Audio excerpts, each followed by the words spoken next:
The Maple Leafs squandered a 7-2 third period lead in Detroit. Is it DEFCON 1 in the crease for Toronto? We'll break down the game, tee up tonight's game in Washington, and discuss what options the Leafs have in net. All on today's Locked On Leafs.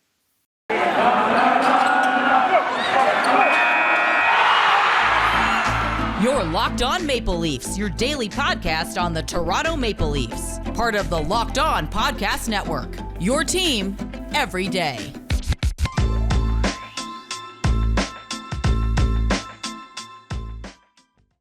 Hello and welcome to the Locked On Leafs podcast, one-stop shop for all things Leafs. I'm your host, Mike DiStefano from TSN 1050 Toronto Radio, also known as Al's brother from TSN's Overdrive and TSN 1050's Leafs Lunch. With me, my co-host, it's Dave Morassutti from Sportsnet, also a writer for the NHLPA. And just a reminder, this is a daily Maple Leaf-centric podcast, so be sure to subscribe to the show for free content each and every day, Monday through Friday, and you can subscribe wherever you get your podcast. You can now check us out also on YouTube. That's right. We are now a video platform as well, so you can go check that out on YouTube, Locked On Leafs. And once we get 500 subscribers, we're going to be doing a giveaway. I actually have dug it out. We're going to be giving away this Tim Hortons Austin Matthews Tim Hortons stick. So not too shabby of a giveaway there. And for a guy who's scoring a whole bunch, not too bad. So go ahead, subscribe to us, Locked On Leafs on YouTube, and make yourself eligible for the Austin Matthews Tim Hortons collectible stick. Today's episode is brought to you by BetOnline. BetOnline has you covered this season with more props, odds, and lines than ever before.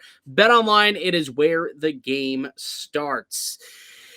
Oh boy, Dave, let's get right into it. What the hell was that Saturday night?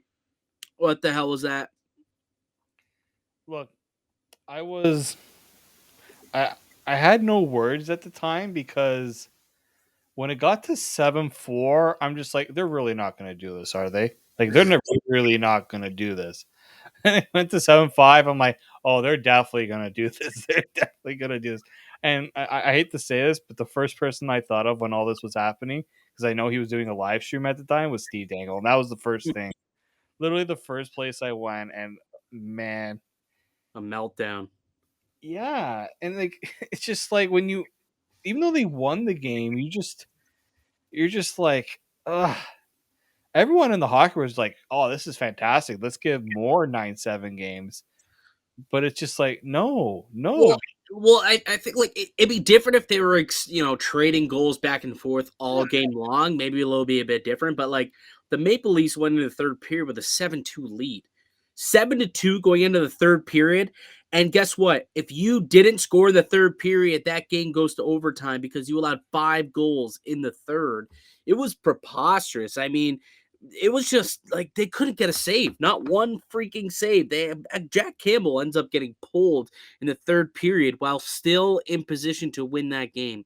That's how kind of dire it got for Sheldon Keefe, where he said to himself, in order to stop the bleeding, we need to pull our goaltender. That's the only way to make that happen. And they did. And then Ilya Mikheyev went, nice little power move, made it 8-6. And then they come back and they score. And it's back to a 1-goal game. I'm like, I'm sitting here with the Leafs on the puck line. So they had to win by 2 for me to win this game. And I'm sitting there at the end of the third period, sitting pretty. I'm already like, all right, what can I spend my $50 on that I'm going to win here? I'm already trying to figure out what I'm going to blow it on and whatnot. And then all of a sudden, 20 minutes later, I'm like, am I actually going to lose this money?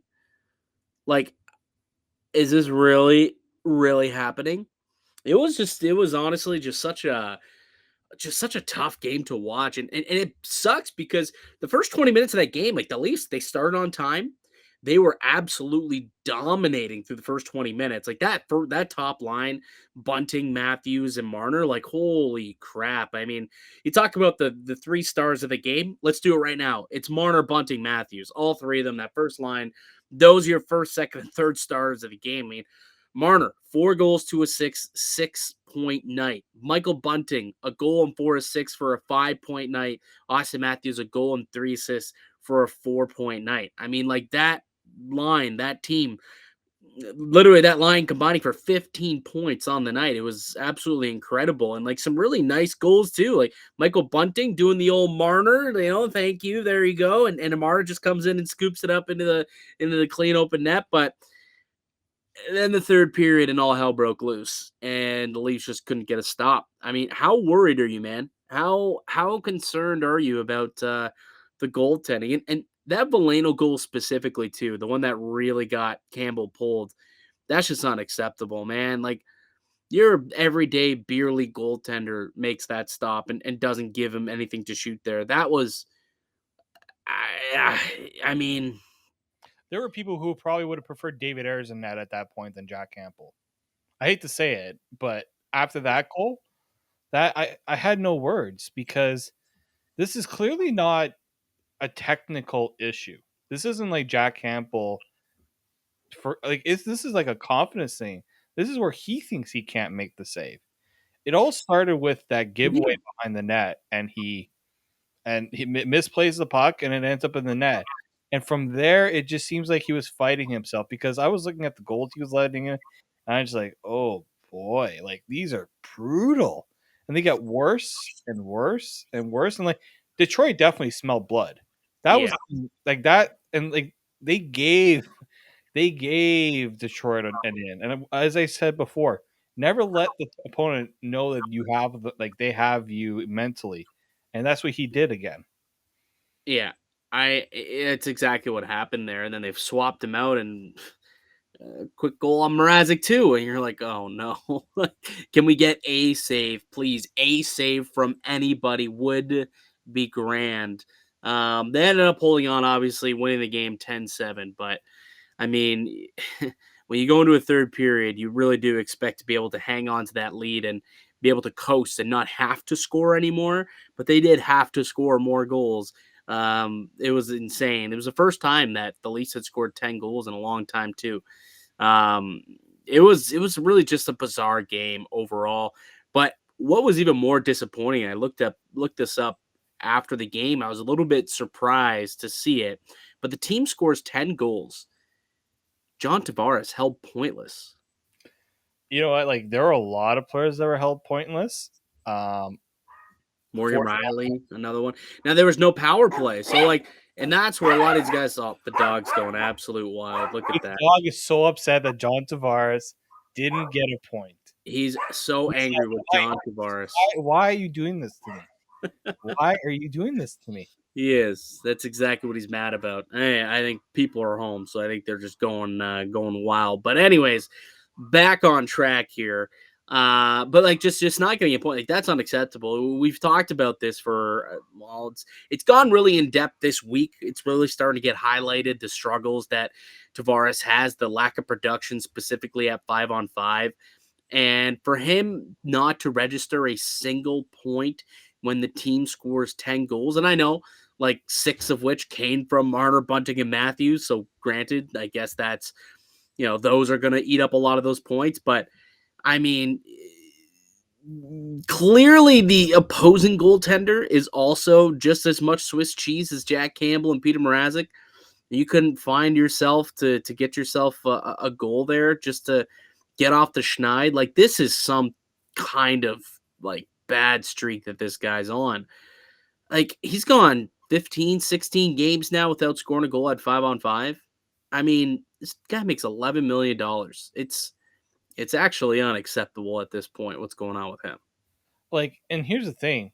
He still has 48 points in 51 games. Like, if he was even putting up a goal here or there, we're not really talking about this because his stats are not that bad. But it's the fact that it's gone this long, and clearly you can tell that he is trying. He is just trying to get a goal going. Like, I'm just looking here. The last time he scored was against Detroit. In Detroit. That's why when I put that thought out there that John Tavares would score over the next few games, it's because he had already scored in Detroit. Yeah. That was back at the end of January. He's going to go almost the whole month. Like, if he doesn't score against the Capitals Monday night, he would have gone a whole month without scoring a goal.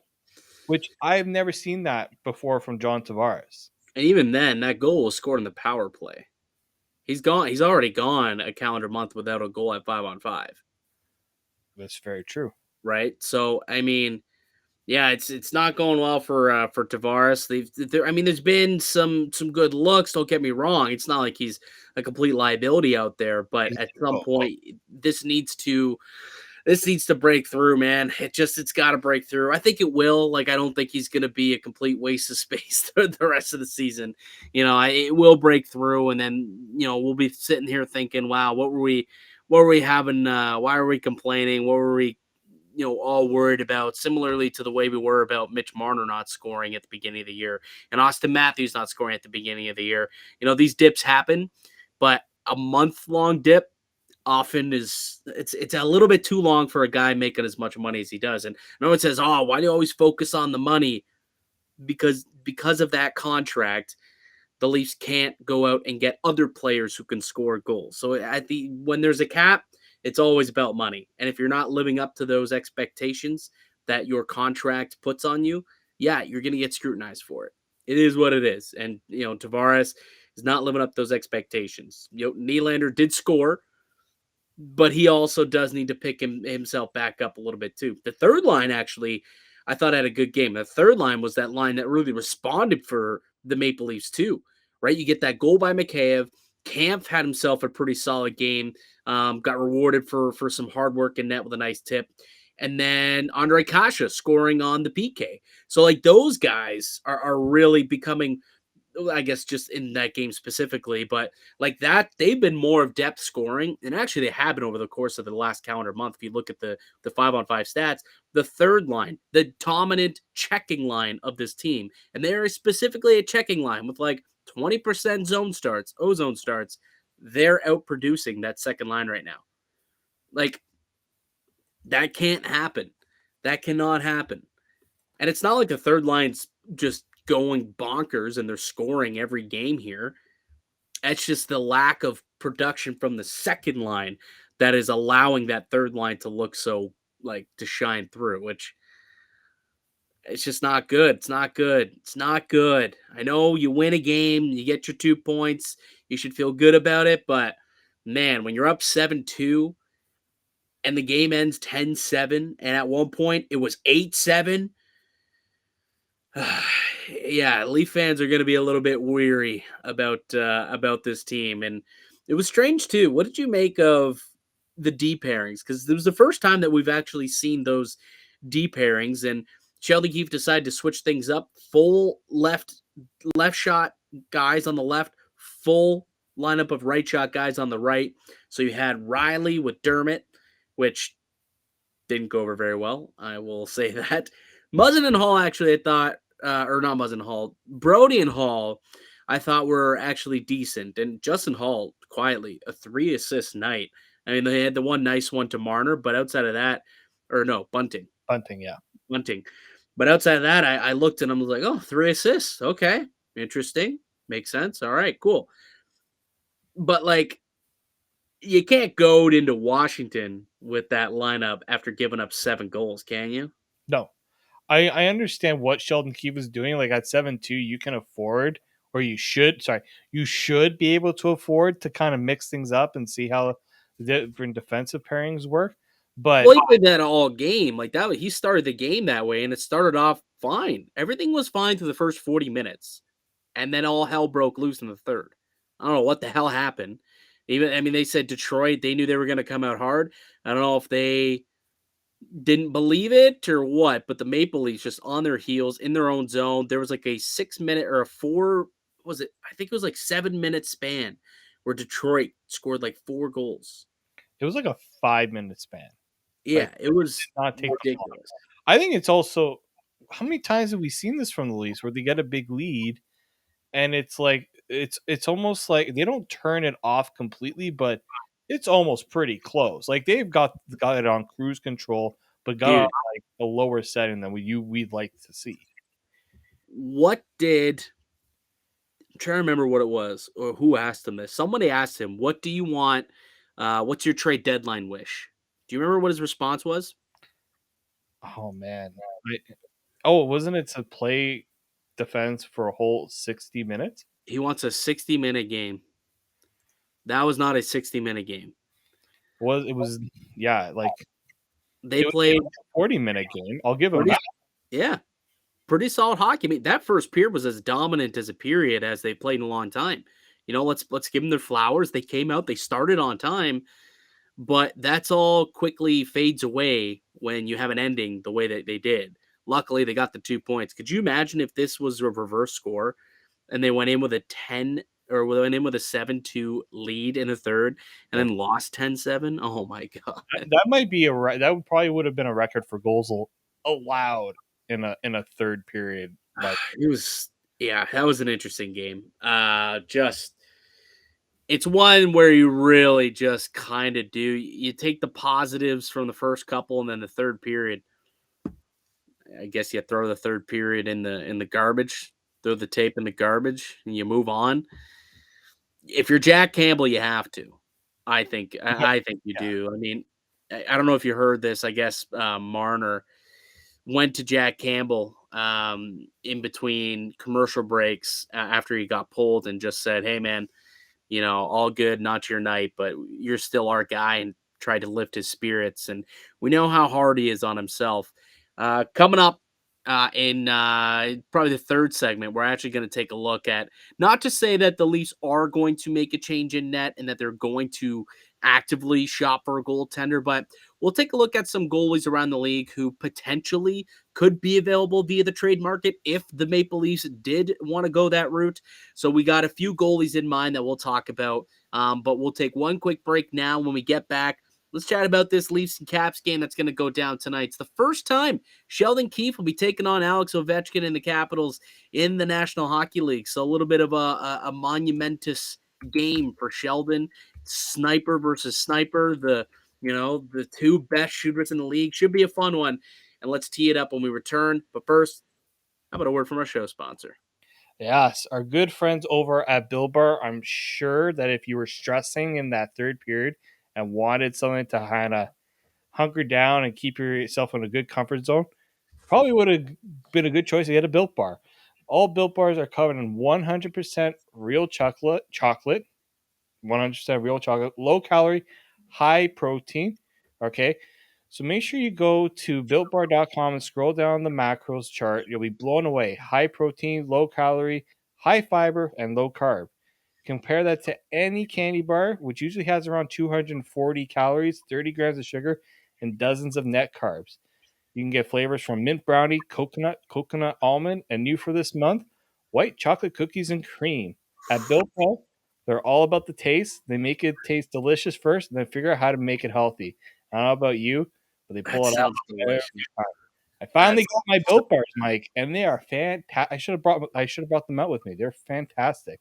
So Oh, go to built.com, use the promo code LOCK15 and get 15% off your orders. That's LOCK15 for 15% off at built.com. all right, welcome back into the Locked On Leafs podcast. Mike DiStefano and Dave Morassutti. We are the hosts of Locked On Leafs. And just a reminder that we are a daily Maple Leafs podcast. You can find us wherever you get your podcasts from. And also you can find us up on YouTube now for the video portion of Locked On Leafs. Just search Locked On Leafs on YouTube. So tonight, though, Leafs getting back at it. So Detroit, that's gone. They've moved away, leaving Michigan and all that behind them. And now they head to the nation's capital in the United States of America, to Washington, to take on the Caps. I don't believe so. Engvall and Dermott did not travel with the team to Detroit. I don't think they're meeting up with them either. There was a bit of a stomach bug that was going around with the team. I wonder if that had anything to do with that debacle too. Now I think about it, I wonder if anyone kind of towards the third Look at the period. practice lines on Friday. Manny Malhotra was at the forwards. Like I can get maybe if some guys are really dealing with it. Tavares didn't practice on Friday. He was out of the game, so I wonder if that did kind of result in a bit of a poor play from him. Just wasn't 100%. Obviously, man was sick, and he's not Michael Jordan, so he didn't have a flu game. Unfortunately, It's so tough. Mitch Marner had the flu game. So some people think that these athletes can kind of pull off when it's like a stomach bug. Like Yeah. you're like that. A hockey game takes a lot out of you. Guys are constantly having to hydrate. Some have to take like electrolytes just to keep themselves going and keep themselves from getting dehydrated during a game. Yeah. Like imagine if you're doing that and you're on a stomach bug and like I know we're in COVID times right now and like all illnesses are kind of people are all over the place with symptoms and such, but a stomach bug is nothing. Like William Nylander had to go off the ice after scoring his first goal. I don't know if Yeah. you noticed that. Like I did. I don't know if that was a stomach bug or what, but you never like he kind of imagine you go score a goal, go to the room, hurl, get back out onto the ice. Is that what you're saying? Is that what happened there? I mean, Maybe. there was we didn't get. I don't even know if we got much of an explanation on that, but that I didn't. I'm just like he didn't get hurt. He like nothing happened. Like sometimes it Yeah. could be an equipment issue, but Yeah. usually you can get that fixed at the bench. So it wouldn't surprise me if something like that was like really bugging this team. Bobby Lou. Maybe he pulled a Bobby Lou. Oh, I'll never forget that one. That Could have pulled a Bobby Lou. That could have been the case there. You never know. You never know. That went off the rails pretty quickly, that conversation there. But it leads us back to them going to Washington. And, a couple of days, I guess, after battling the stomach bug, maybe it's gone. Hopefully it's just like a 24 to 48 hour type of stomach bug for these guys. And they could be a little bit more energized, more fresh, and be ready to take on the Capitals. Because unlike Detroit, Washington is a playoff caliber team. They're a real solid team. And you got to have your 60-minute you got to have a 60-minute effort ready to go for them, or else, I mean, things aren't going to go very well against Washington. One of the things I think is pretty cool about tonight, though, is that it is Sheldon Keefe's first game against Washington. And I always think that this is just bonkers to me, that he's in his third season in the National Hockey League and has yet to play every single team. He still hasn't played every team. Yeah, like I know COVID has you like the played coached, but you know what I mean. But like you think of like he didn't when he started, the Leafs were still able to play against American teams, so he went through that whole time without going up against Washington. Then you had the COVID bubble. Then you have the All Canadian matchup, and then this season, it's taken all the way to like February, end of February, basically March. Yeah, basically March. Like this schedule this year has been like they still haven't even played Florida yet. Like this is such a weird schedule that at least we're gonna get both teams at their best or at full strength for the most part. I know, like Washington doesn't have like I think the only injury really like that's been hurting them a lot has been Anthony Mantha, but let me see what's going on with their injury concerns here. They also have, I think, you have it pulled up?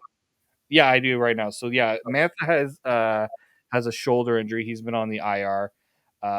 Justin Schultz has been day to day with an upper body, and Mantha's literally been out all season. Like I think he played 10 games. I have him in fantasy, so he played like 10 games. And he's been chilling on the IR all year. I think he's supposed to come back though. I think early March is when he's supposed to be back. I don't believe it'll be tomorrow, but he is supposed to be back at some point. But yeah, him, Schultz. Actually, did you see that they sent down Vitek Vanacek for a low conditioning stint? Yeah, he was working his way back from an injury. But like Ilya Samsonov, like him and Ilya Samsonov can kind of the 1-2 like tandem there, and some people are still iffy on that tandem just because it's not very experienced, and I mean it kind of says something when they were trying to get Henrik Lundqvist to be their goaltender going into this year. Right. Is that this year or is that last year? I think it was last year. It was last year. They were trying to get him back for this year, but his situation was just not like he wasn't ready to come back. Like it's literally been 31. Like Samsonov has played 31. Vanacek has played 24 games, and like Samsonov has not been like he's been below average. Yeah, he hasn't. Like Washington is doing well despite their goaltending, and you wonder if this team starts to get goaltending, which most likely will start happening against the Leafs because that's always how it happens. Yeah, that is very true. I'm Washington is a team that I had a little bit higher. I didn't think the Penguins were going to be this good in that division, nor the Rangers. I thought I had Washington in that 2 hole. They still can get there, but they're fading. They're fading here. They've only got 3 wins in their last 10 games here, and 2 of those wins coming against a couple of basement dwellers in Philly and Montreal. They did have a 4-1 win against Nashville like a week and a half ago. That's really their only like real solid win, I would say, in the entire month of February. I guess February 1st they beat Pittsburgh 4-3. But outside of that, literally, they only have one like statement win, and that was against Nashville a couple of weeks back. And since then, a loss to Edmonton, lost to Columbus, lost to Ottawa, lost to the Rangers, who are a pretty good team, and they also lost to Philly the other night. So, this is a team that's reeling right now, and goaltending has been a bit of an issue for them. It's almost like these two teams are very similar, actually, the Maple Leafs and the Washington Capitals, where if they can get at least league average goaltending, there's enough offense there. And, they've got some pieces on the back end where they could be a solid club, and they're just not getting that goaltending. So can the Maple Leafs, though, can they take advantage of that? Can that top line of Marner, Bunting, Matthews just keep it rolling? I mean, they've been so red hot, but can they keep it rolling and kind of make Samsonov pay? Is this finally the game that John Tavares gets off the schneid? Maybe. Hopefully. Let's try and will it back into existence. Again, it didn't work against Detroit, but hey, let's try and will it back into existence. You know what I mean? Like, I think there needs to be some more scoring. That it can't all just come from the top line, and whether that's from the blue line, who could definitely use some more scoring from, the second line there. The fourth line hasn't been able to put much in the back of the net. I think Spezza scored, actually. No, that was at with the man advantage, or no, what was it? Yeah, that was on the man advantage, yeah. Well, the net was empty, right? So he was the extra attacker. So that was even a fourth line goal. So they're really not getting much offense from other people, from anyone else. So hopefully they can take advantage of the Capitals, who are a struggling club right now. Let's see what I'm going to say this: the Capitals are very fortunate that the rest of the Eastern Conference is not very good, because they have a 10-point lead on the Columbus Blue Jackets for that second wildcard spot. Like, I didn't realize it was that much of a gap between the wildcard and the rest. Like, they're very lucky they're not in the Western Conference, because they wouldn't even be. They would be they would still be in a playoff spot, but they'd have a few teams right off the butt. The East has been settled since Christmas. It really has been. The 8 teams, there's going to be some jockeying for position, but in terms of the 8 clubs that are going to be there come April, I mean, those are the teams. April, May, those are the 8 clubs there. Boston and everybody down from there. But it's going to be a tough game. I still think it's going to be tough. Let's see if there's somewhere that they can kind of take advantage. I mean, here's something that, like, just taking a look at the team stats here. As per usual, there's a massive upper hand in the face-off department. Typically, when Toronto does well in the face-off department, typically they do end up winning the game. So, I mean, they're first in the league, 56% face-off rate. Washington's only 30th at 46%. So if they can win the draws, win possession, and try and play the possession game against a team like Washington, I think that they'll have a much better opportunity there. The penalty kills, kind of middle of the pack at 79%.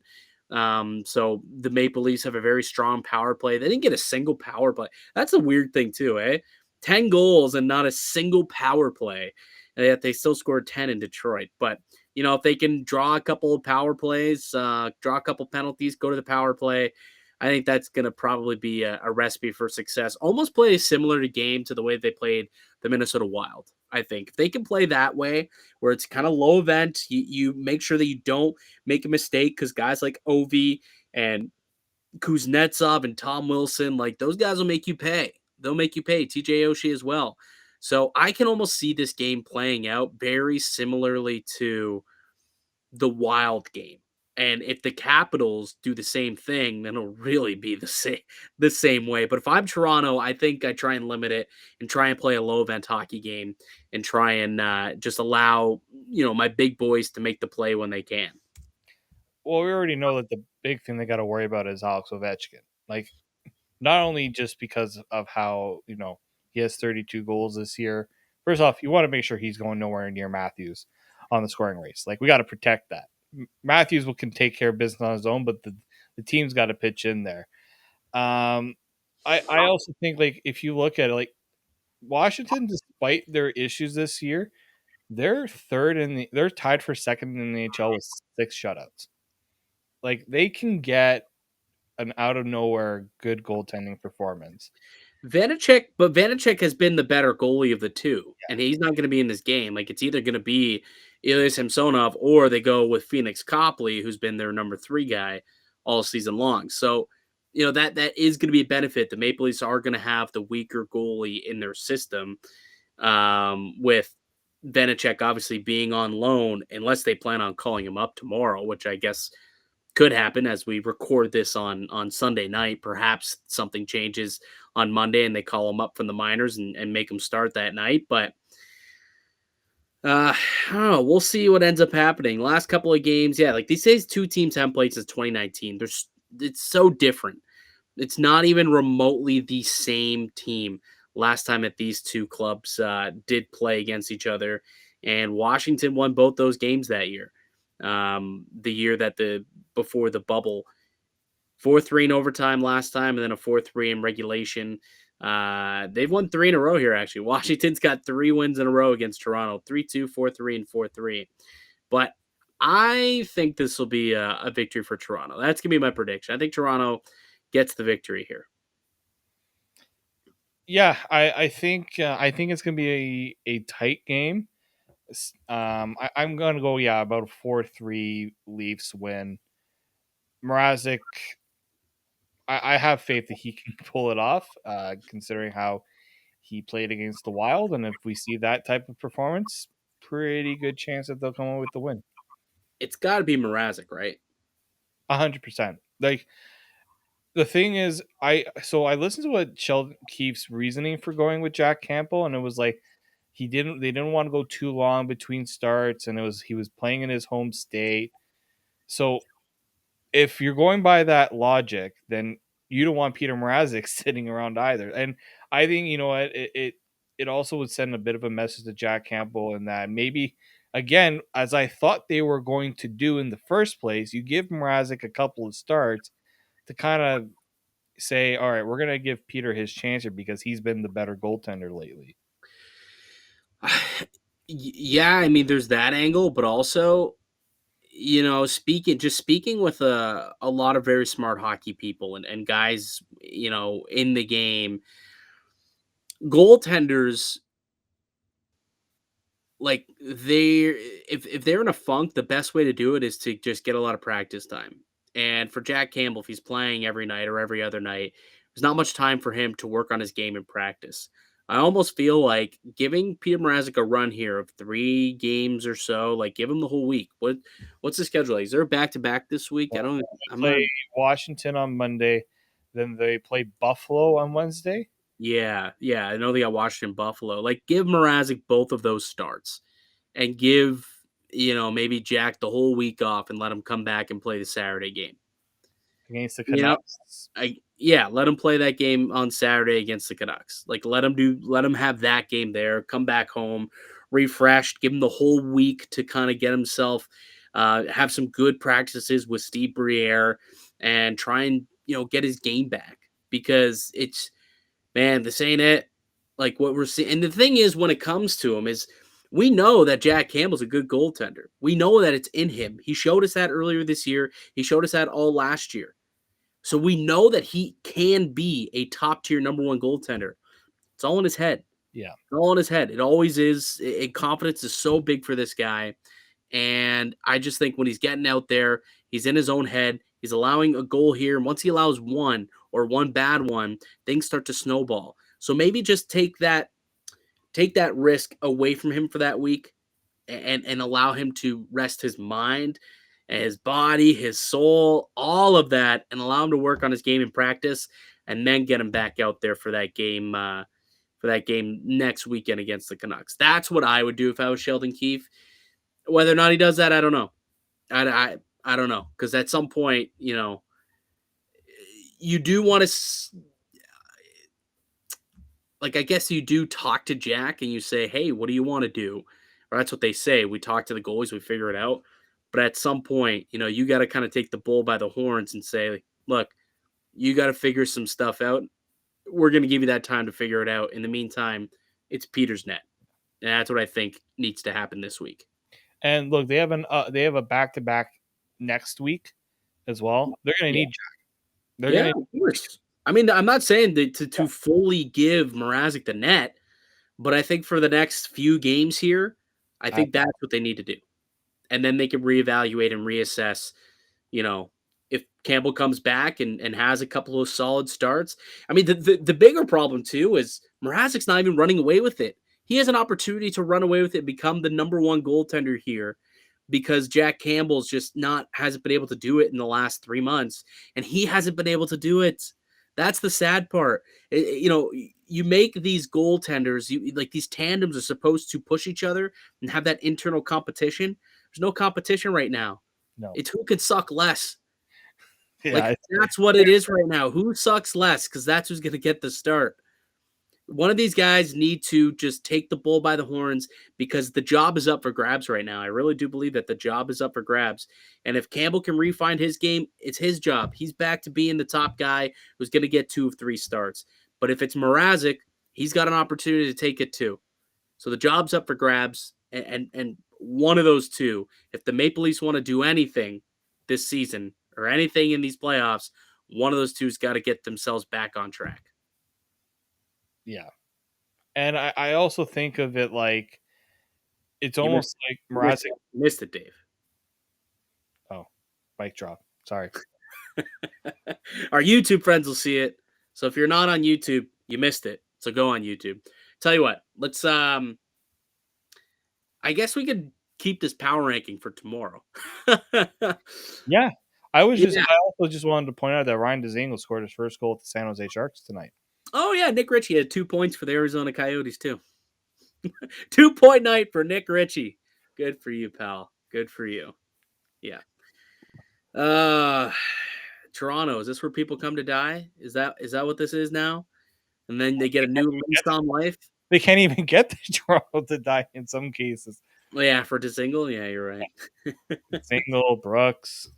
And then you get a new lease on life when you leave Toronto. Maybe that's the case. All right. We were going to go through some of the goaltenders that Toronto could bring in if the front office believes that these two can't get it done, and maybe they need to go shopping. We have a couple of guys. Tell you what, we'll do it tomorrow. So make sure you're subscribed, because we're going to have another episode coming out tomorrow, as we do each and every Monday through Friday.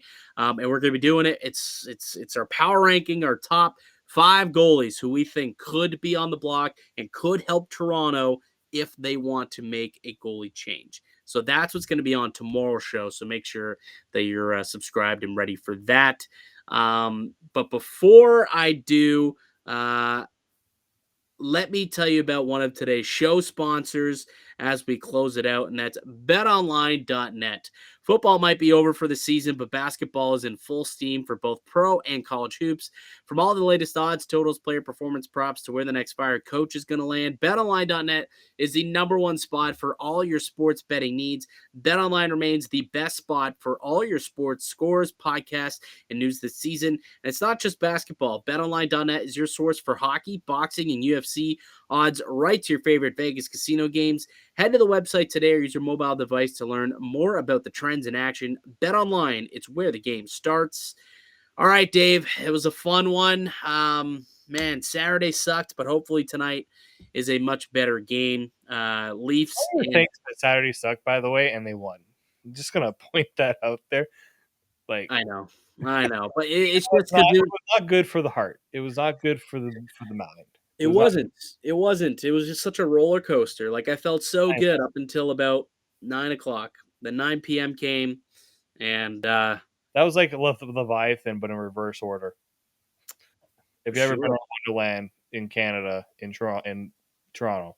Leviathan. I have never been on the Leviathan, actually. I don't think I've been there since they built the Leviathan. Now I think about it. I think what's the other one? The other big coaster they have there. Oh man, now I'm going into my mind here with the Wonderland coaster. Yeah, because there's two of them. Yeah, what was it called? The I don't know. Anyways, that's the one that I went on a couple of times. Behemoth. The Behemoth, yes, the Behemoth. That's the one where, yeah, that was the big coaster at the time when I went back in the high school days. All right, Dave, fun show. Hopefully, a really solid game tonight. Let's hope for it. Let's hope. We need a good goaltending. If you're watching on YouTube, I'm going with I don't have it with me. Maybe we'll have to get the oil, the Italian oils. The oil, we'll get the beads, the peppers. Maybe we'll have to wear, the pepper. You looking for one? You got one around you? I have my rosary not too far from me. I don't know. I might have to hold that in my hand. All right, buddy. Let's end this thing here. That's gonna do it for us here today on the podcast. I'd like to thank you all for listening and supporting the show. You can subscribe to the Locked On Leafs podcast on all podcasting platforms and receive daily Leafs content. Follow myself on Twitter at Mick_Canuck. Follow the show at Locked On Leafs and follow Dave at D_Morassutti. We'll be back with another episode tomorrow. Gonna tee up we're gonna recap the game against the Capitals and also go over some of the goaltenders that Toronto could bring in should they want to make a change. So that's what we got for tomorrow. And until then, keep it locked right here on Locked On.